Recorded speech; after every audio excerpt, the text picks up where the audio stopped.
What's up YouTube? We are back after a while with kind of an update equipment video of what I use going into 2025. So I'll give you a quick rundown of what I use for photography and videography in this video, and hopefully it'll help you make some decisions on what you could use. Let's get started. Alright, so I used to just do mainly landscape, nature, macro, that type of stuff, but then recently I've gotten more into kind of just general commercial side of photography and videography.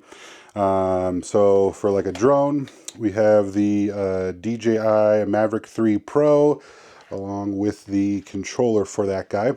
Another DJI product I have that I'm using to film is the Pocket 3, which is a great vlog camera.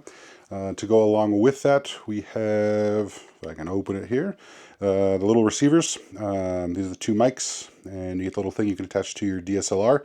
This works really great for when you're doing like multiple interviews with people, for like YouTube style videos, along with the Rode microphone, which all goes great on a gimbal. Later on today I'll be filming and doing a video for a concert that's happening.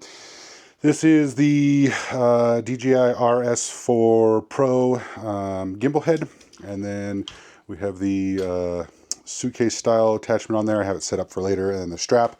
This is super great for any kind of filming. My hands shake because I have like nerve issues, so this helps keep the camera steady.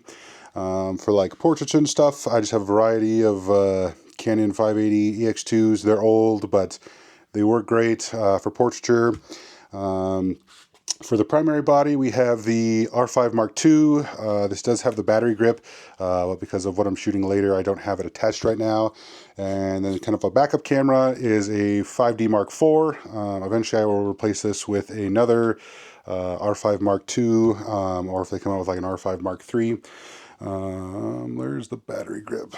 So for example, on both those cameras, I have the battery grip, which just gives extended battery life. This is the 5D Mark IV one because it doesn't have the fan, and they all have the Really Right Stuff L bracket plates for the tripods, which I will show in just a second. For lenses, because I've invested so much in the EF lenses, we just have the RF adapter. Works great. All the lenses work really well with the R5.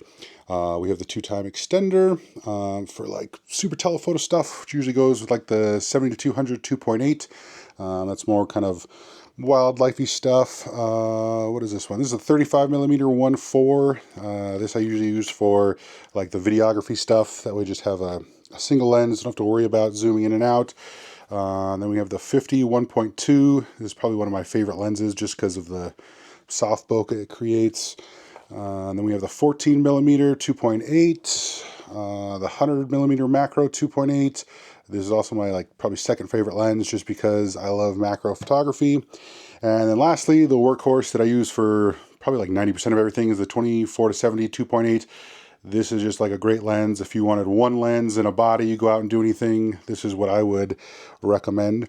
So that's the current camera equipment and drone for like aero photography stuff and videography, and kind of like the video setup. And then next I'll show you the tripods. So as you can see, I just have stuff everywhere. It never ends. This is the big one. This is the Gitzo, I'm not sure, Mountaineer, I believe. I'm 6'4", and extends to like 6'8".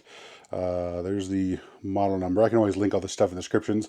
Really Right Stuff, B55 ball head, super solid.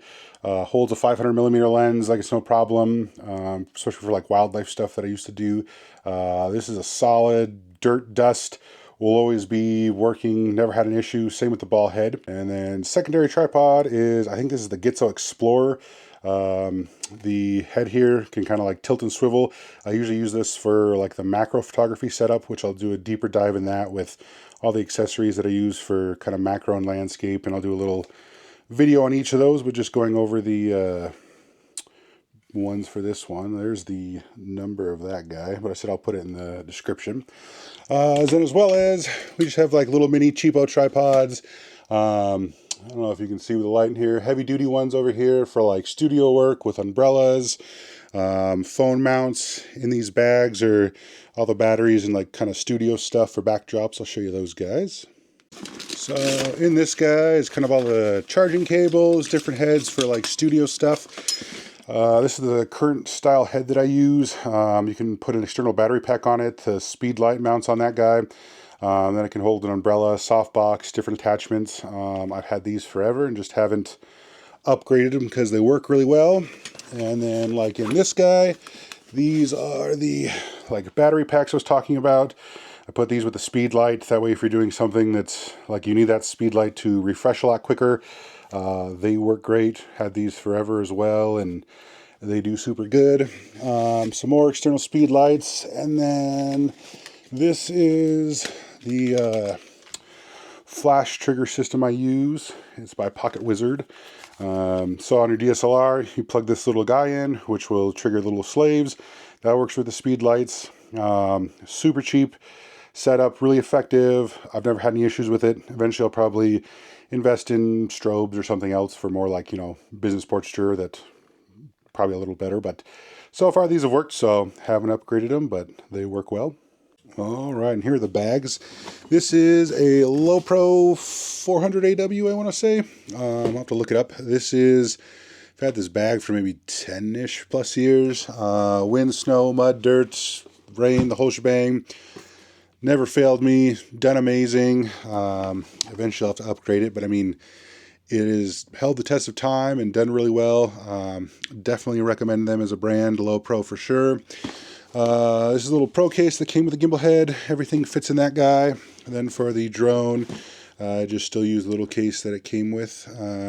See, I have stuff everywhere because I'm always doing different things, but like, you know, here's like a macro adjustment thing and lens triggers and all that good stuff.